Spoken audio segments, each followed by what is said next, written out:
How to fix Cyberpunk 2077 FPS drops on Windows. 1. Make sure your specs meet the requirements. Upgrade existing hardware, if needed. 2.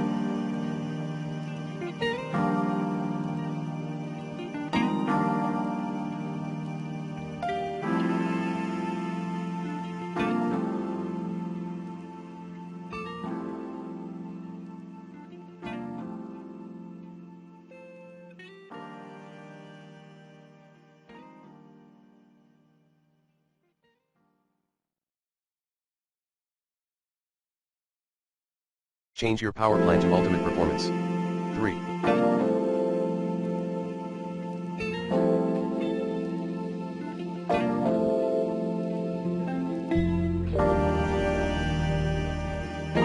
Update your graphics driver using the recommended Avast driver updater in this video guide. 4. Install all Windows updates.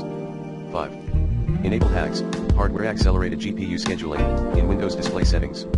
6. Change in-game graphics settings. See details below. 6.1 The Gameplay tab.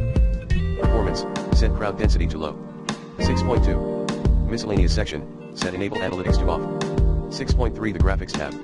The basic section, set both film grain and chromatic aberration to off. 6.4, optional. Ray tracing, turn off. DLSS, setting it to performance or ultra performance.